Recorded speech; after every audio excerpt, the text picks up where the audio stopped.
follow along.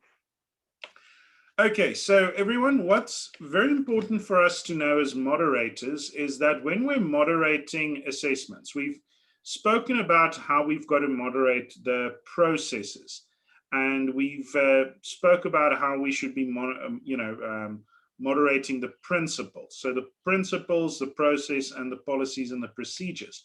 But you've also got to moderate the portfolios. So one of the things that I'm now going to bring up on the share screen for you is I'm going to bring up a document that I call the assessment matrix on this side. And on this side, we've got the unit standard. So the unit standards that I'm going to be asking you to moderate for me, the assessments and the design were done on this unit standard 9303, communicate verbally with clients in a financial environment. So what we as moderators are going to now do is we're going to take a look at this unit standard, and we're going to determine how we as a moderator would be assessing this, because that forms our, we need to use our judgment to decide whether the assessor and the organization is doing it correct. So that means we must first decide how we would want to assess it. Okay, so I've got several kind of courses running at the same time. So I just need someone to confirm for me, is I haven't actually done this yet with you in the moderator course. No, this No, is we new. haven't. Okay. So yeah, Alexander, we did this in the assessor course. So I just wanted to make sure that we hadn't moved on to this portion yet. Okay. So the unit standard that you will be moderating is unit standard number 9303, communicate verbally with clients in a financial environment. It's level 3 and it's got free credits. Now, what does this level 3 and free credits suggest to any of you? What do you think that means? Is this a difficult course? Is this an easy course? Is it a long course or a short course? This is a short course. Mm-hmm. Then it has 3 credits, so even the hours are very small. Okay, yes. And John Ray, what did you want to suggest? Yeah, no, it should be an easy course as it's only level 3 and it's 30 notional hours. So usually then courses that are like 3 credits in level 3 would be, and if we actually went and we took a look to this qualification itself, this one that says National Certificate Financial Services, we'll see that this certificate is made up of small unit standards. You know, it's all 2 and 3, and occasionally there's like a 10 credit one. And this is then built with the idea that people would be able to do it when they're actually employed. Because, you know, a larger unit standard requires more time away from work or more time spent in the evenings. Okay, so the first thing we would want to do when we're moderating the unit standard is we just want to, or we're preparing to moderate on a unit standard, is we would want to see, is this replacing any previous one? So no. Then we see what's the purpose of the unit standard. This unit standard is intended for people who attend to client queries, either face-to-face or telephonically. It reinforces the listening, speaking, and recording skills necessary to communicate with clients in a financial service environment. And then the qualifying learner is capable of listening for information, using plain language, capturing information from a verbal communication, providing information in response to a verbal communication. So these are the things that the person must be able to do when they're being assessed. So remember always, a unit standard isn't actually a teaching tool, it is an evaluation tool. Then we've got learning assumed to be in place. It says that it's open access and learners should be competent in communication and mathematical literacy at NQF level 2. Then we come to the unit standard range. The typical scope of this unit standard is barriers to effective communication could include pronunciation, enunciation, dialect, slang, and jargon. So that unit standard range is a little bit wrong and it's a little bit small, but we'll talk about that a little bit later. So the first thing we want to do is we want to kind of capture how this unit standard looks in a kind of a diagram. So as you can see here, we've got one specific outcome, and this specific outcome is made up of 5 assessment criteria. So that's what I've now drawn over here. So then I'm just going to give it, okay, so it's, then I'm just gonna, I've forgotten, there we go. I'm just gonna put a thick outside border around specific outcome number 1. Then we've got specific outcome number 2, and specific outcome number 2 has got 1, 2, 3, 4 criteria. Then specific outcome number 3 has got 1, 2, 3, 4, 5. And then specific outcome number 4 has got 1 and 2. So we've got 4 specific outcomes.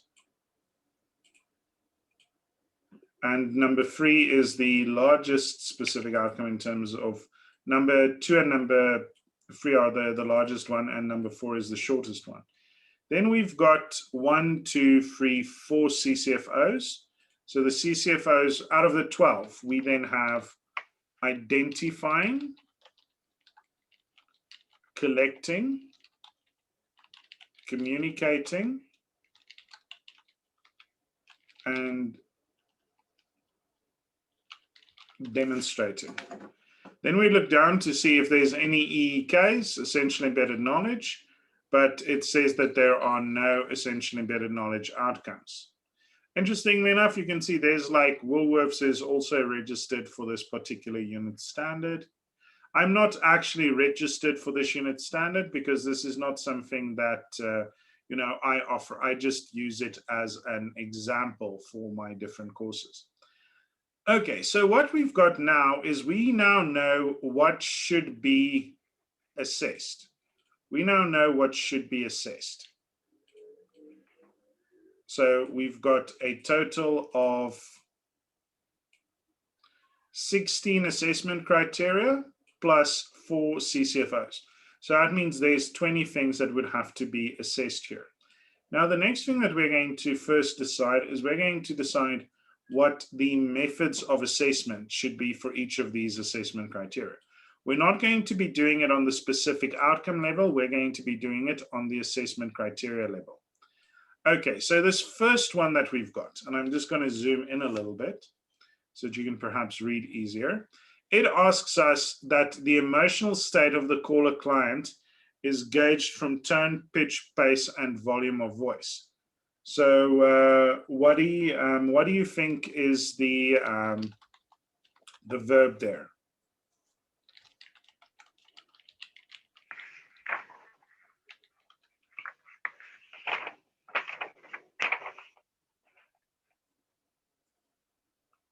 Emotional state. Okay, that is the kind of the subject. So the verb is the word that is indicating what is being done.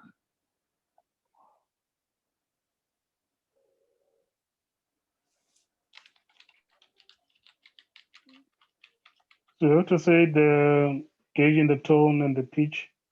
The gauging, yes. So the gauged word is actually a thing that I would say I don't really like that word in this context because machines have gauges. People don't really have gauges. Okay, so now I just want you to draw a picture. We're going to just go back to a picture. How many people are involved in an assessment?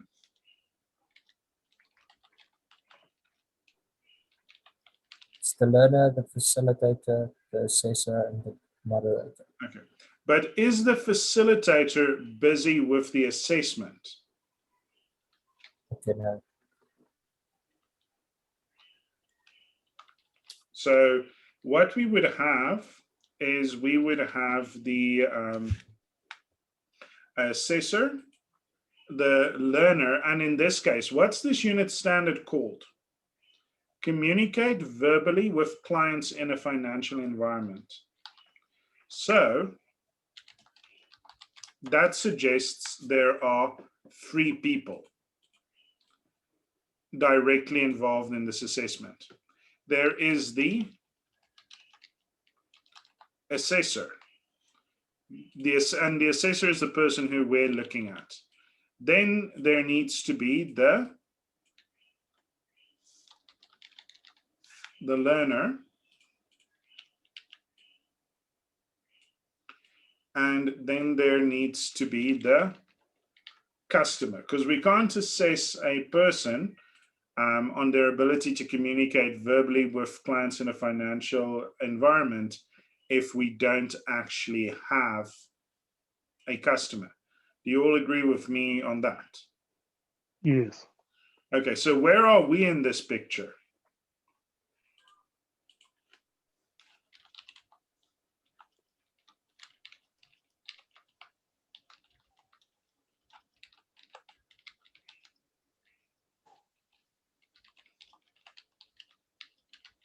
So where are we in this picture? We're not in this picture yet. So we would want to be over there. So we are over here. We're looking at the assessor, looking at the learner, interacting with the customer.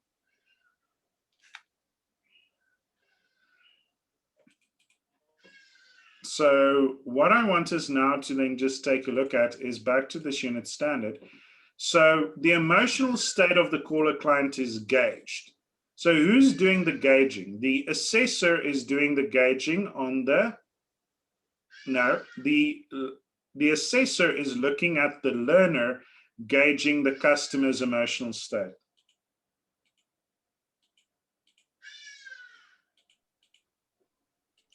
So what method do you think is appropriate there? What method?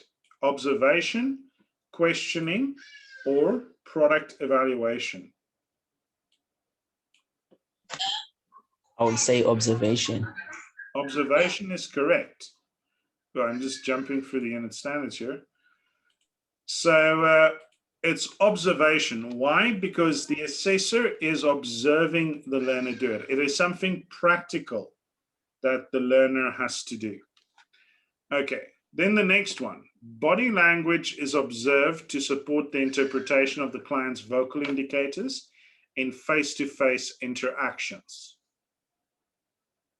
What's the verb there? Observing, observed. Yes, so observed is the verb there. So which criteria do you think, or which method do you think the assessor should use? Also be Observation. So observation.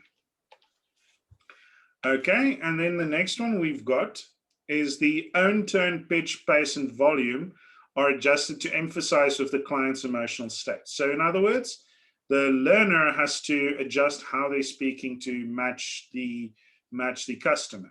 So what method do you think is there? So the adjusted is the verb. So what method do you think the assessor should be using there?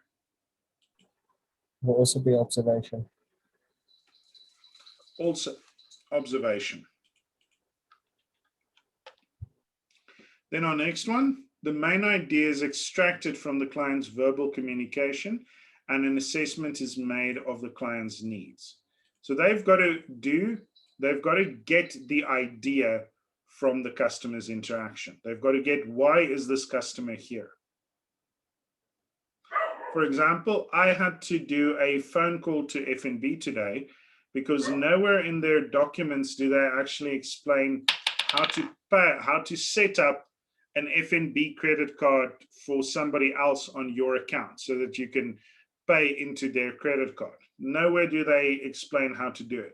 They just explain how to pay your own credit card using using a transfer. They don't explain how you can set up somebody else's. So I had to phone them to have them do that for me. Okay, so what do you think would be the assessment method there?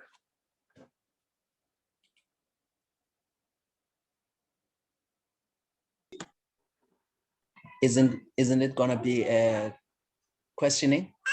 You can ask the learner what the idea was, But remember that principle of validity that says we want things to be as realistically as possible. So how does it look when you're interacting with somebody in the bank and they realize what you need?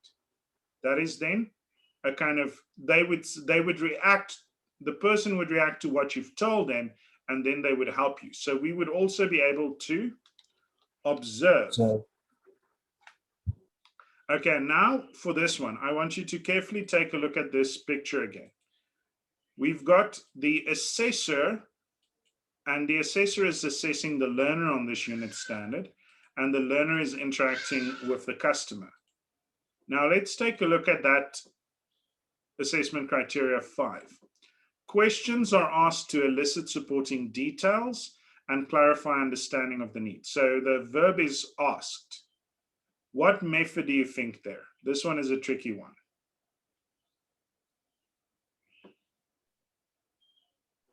So the questions will be asked to the customer from the learner side, but the assessor will observe that. Exactly correct. So a lot of the time people see the questioning and then they say, the method is questioning. But who's asking the questions? The learner is asking questions of the customer, which means we've got to, or the assessor, sorry, has to observe. Okay. So now you're not going to be building up skills if I do everything for you. So what I want you now to do individually, I want you each to take a look at these criteria that I've highlighted, assessment criteria 1 through 4. Then I want you to identify which method you would say there. And then I'm going to ask you each what method you think. So I'm also just going to ask you that you excuse me just for a moment, so I can make myself a bit of a cup of tea. I've been in online sessions since 8:30 this morning, so I'm a little bit tired. So while you are then thinking about which method goes with which of these outcomes, I'm going to make myself a cup of tea. And when I come back, I'm going to ask each of you to just suggest to me which one you think is the correct one. And for those of you who are watching the video, I want you to not just hit forward, I want you to think about the ways as well. Okay, so I'll be back shortly. Questions, John Ray or Musa? You good? No question, thanks. Okay, so Alexander has just dropped out and rejoined. So Alexander, can you hear me? Yeah, I can hear you now. Okay, so I'm just quickly going to make myself a cup of tea. And while I'm doing that, I would want you to think which assessment method you would want to use for each of these assessment criteria. And then we are going to compare each of your decisions against each other. All right. Okay, so I'll be back just now, gentlemen. And you can see I've got my giant mug. It's really giant. It's not just because it's close to the camera.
Okay, gentlemen, I'm back. So let's start with you, John Ray. I personally feel the method you would use for all assessment criterions 1 through 4 would be observation. Okay, so you say all the way 1 through 4 is observation. Alexander, what do you say? What a goal is outcome number 1 for assessment criteria 1, 2, 3, 4. There will be observation. Mm-hmm. Then criteria number 5 will be questioning. Okay, but remember, there's only 4 criteria here. That's a specific outcome. Yes, specific outcome number 1.5. That will be. Okay, so let's just take it by stretches. So assessment criteria number 1, you say is? Observation. Okay. Number 2? Observation. Number 3?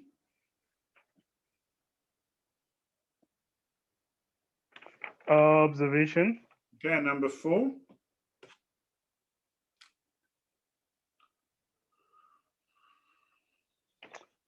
Number 4 will be questioning. Okay, right. And then Musa, how do you feel? Well, on my side, I actually think from 1 to 4, it's observation. Okay, 1 through 4 is observation. Okay, so here you see a bit of the benefit that Alexander had from doing the assessor course with me, because I use this same example in the assessor course. Now, it is possible to observe the person identifying barriers to effective communication. What could barriers to effective communication be? It could be things like noise. It could be things like people having difficulty in speaking. It could be people not being able to hear.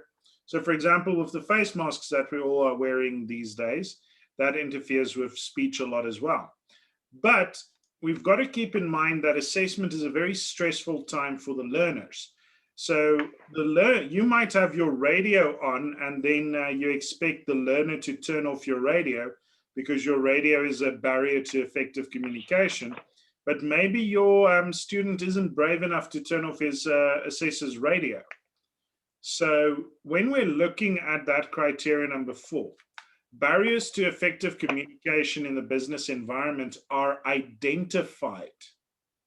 Now, identifying then is actually an ideal place where we can ask questions. So I would put it like Alexander suggested: observation, observation, observation, and then questioning. Because this then is going to be slightly more manageable.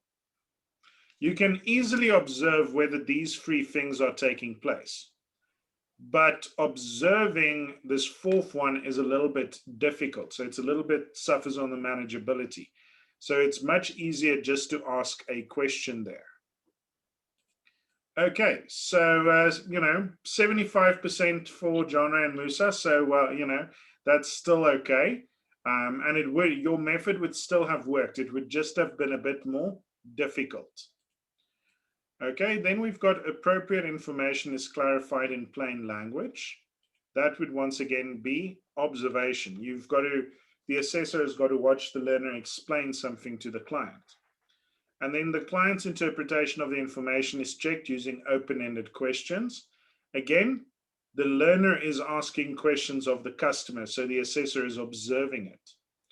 Criteria 3, a range of relevant options is described and explained to the client in order to agree on a plan of action.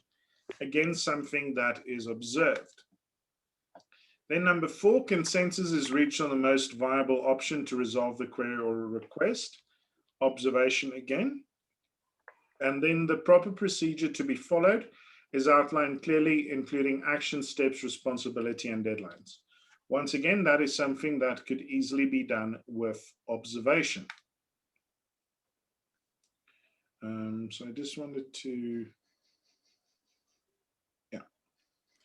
Okay, so then what we come to specific outcome number 4, capture information from a verbal communication.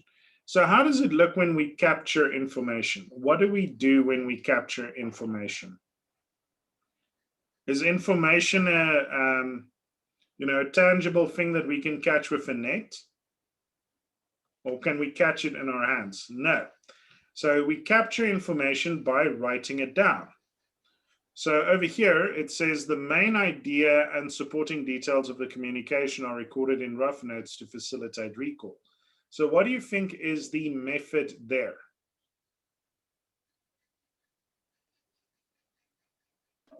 I think it will be questioning.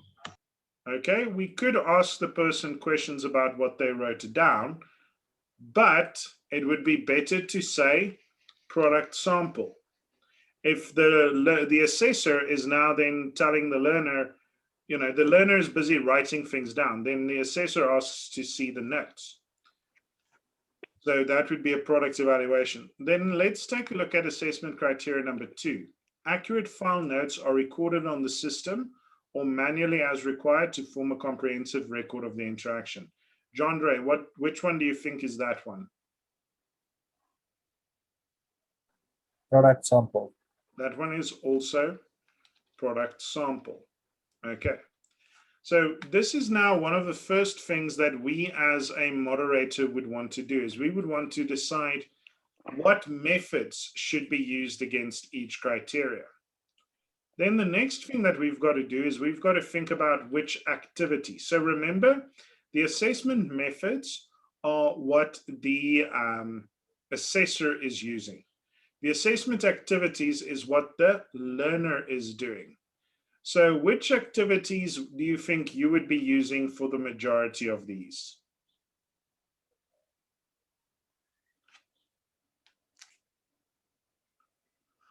I think it will be on the job performance.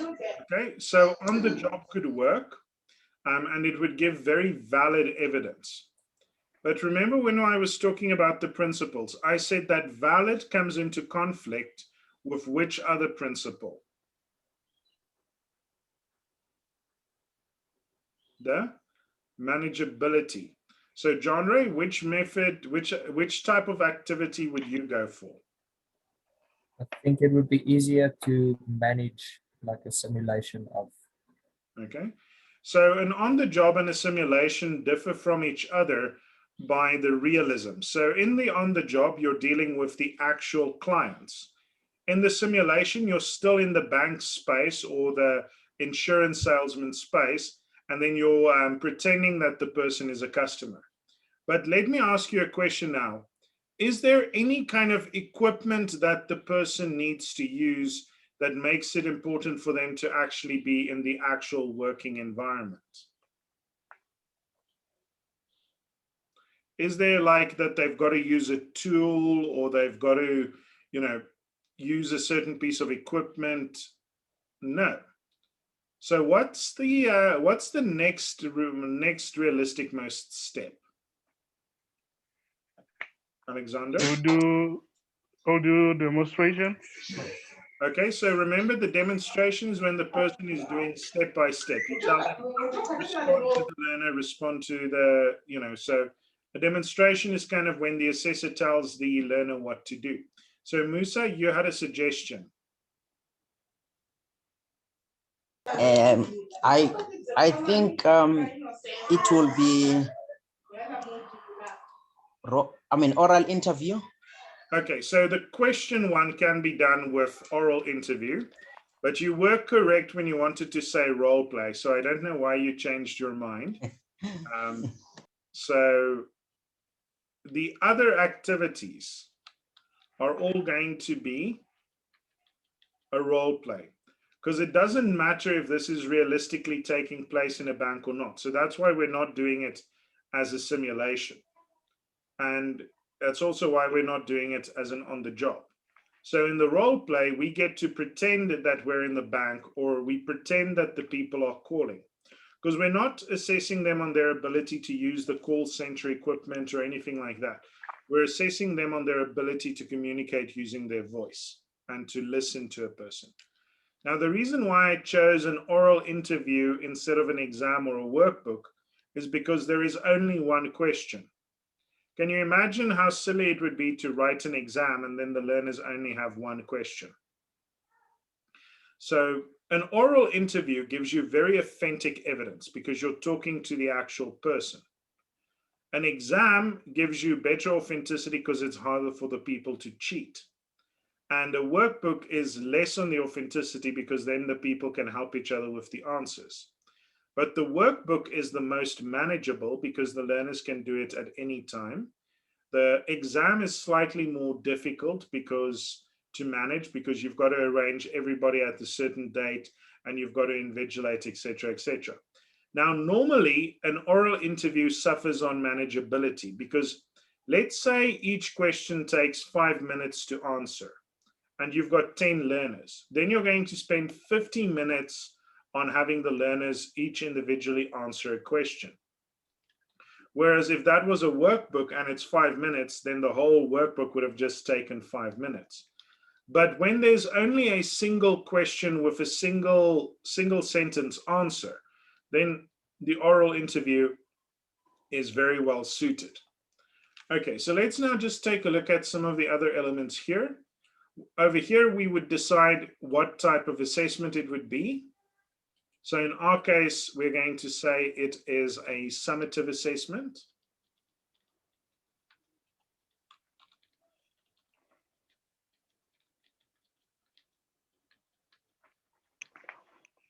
Because it's an assessment that would be taking place for credits.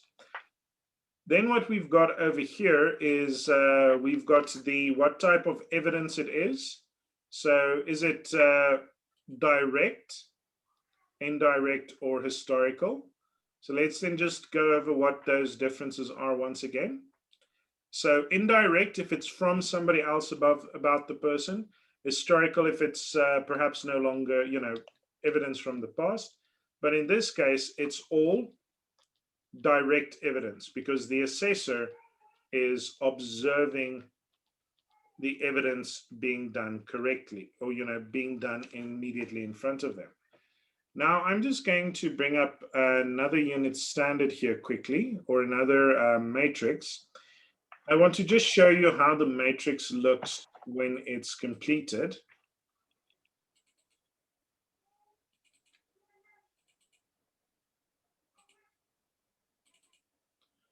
Sorry, I just have to.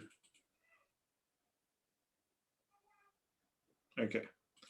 Then I'm going to share the screen once again.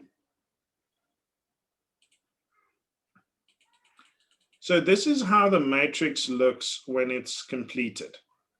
This is now on the assessor unit standard. So you'll have noticed that there's a column for the CCFOs and the EECs. This says that when you're assessing the learner on specific outcome number 1, assessment criteria 1, it's also going to give evidence for CCFO number 6 and EEC number 1. Then there's also a unit standard range that's in effect. And at this one, there's also a assessment criteria range. Whereas in specific outcome 2, there is also an outcome range, as is the case with specific outcome 3 and specific outcome number 4. This activity task number chart indicates where in the portfolio the evidence for that would be. So that's what this is about. So you would actually be integrating your CCFOs, your EECs, and your assessment criteria, because otherwise you would have to assess each of these 3 different outcomes differently. And then over here, it just explains where each bit of evidence is then covered. So this then is how the matrix looks when it's completed. Okay, so now that that's out of the way, what I then want you to start doing for me, and this is now going to be your next piece of work that I'm going to give you. So I'm going to share the screen again. So in your moderator course, you'll see that there is this place where it says upload the pre-assessment matrix. And there's also a pre-assessment moderation. So what I want you to do is you can download this matrix over here. There you can see the Excel document, and it will take you to this blank one. Then I want you to do this matrix on your own based on how we've done it in class, and then I want you to upload it there. And then the next thing I want you to do is I want you to open up that document that says example 9303, assessment guide 9303, and I want you to read through it. Okay. So, John Ray, I'm just going to quickly ask you to repeat what the work is that I've just given. That assessment matrix, we must go through and complete it as we've done in the class now. Mm-hmm. And then the 9303, the pre-assessment, under the pre-assessment heading, we've got to read through that. So this document over here is an assessment guide. And if we take a look at our PowerPoint again, one of the things that you as a moderator would want to do is you want to moderate these assessment guides. Because if the assessment guide isn't good enough to be used, then the assessments that have been done using that guide is also not going to be good enough to be used. Okay, so now we're just going to move through the group again. So I'm now going to ask each of you what's something that's going to stay with you from our session now. Musa. Well, for me, that activity that we did, I mean, I actually realized that sometimes things are not as they look. I mean, there were times when I actually gave an answer that I thought was 110% correct, only to find out that perhaps I didn't read through thoroughly and correctly. So for me, that is my takeaway. Yes. And then, of course, Musa, one of the things that you as a moderator would need to do is you would do an exercise like this on the unit standards being used by your provider, and then you would discuss it with your assessors, because we've just seen that different assessors can interpret different assessment criteria differently. So that's a lot of use of the word different, but there we can just see not everybody would have the same understanding. But you as the moderator then must bring everyone in your organization to the same understanding. Okay, so John Ray, what's your takeaways from this, what we've just done? From today's class, I've seen a lot of things, like you said, with the assessors interpreting things differently. But I think my biggest takeaway for the whole course so far would be that whole thing we did of the process of assessment and the pre-moderation and all that stuff. Because there's a lot of things, if you're like only an assessor or only a developer or something, you get information in drips and drabs, but once you do the moderation course, you'll see the whole process from start to finish. Yeah. So that's my biggest takeaway from the course. And of course, another important thing is if you as the verifier only, or sorry, as the moderator only start doing work before the verifier shows up, then you're going to have a bad time, because then you're going to find a lot of problems that have been made, and then it's going to be impossible to fix them. So if you do this pre-assessment moderation properly and you do all of the work ahead of the time with your assessors, then you're going to find out that your actual moderation of the portfolios is going to be a trivial task. So most moderation actually takes place before moderation starts. Okay, so Alexander, what are your thoughts on today? Yeah, it was just a recap on the part of the task that we are doing. You know, learning that it doesn't stop, so you continue learning every day. So I'm still learning more, and beneficially so with the group. So when they answer questions, then I can also have a clear understanding of what really happened. So I've learned a lot today, even though I have just done it in September, but it was just a recap. Yeah. But I'm very pleased that you could remember the trick. It shows that you were paying attention. So Yes. well done. Okay, so Thanks very much.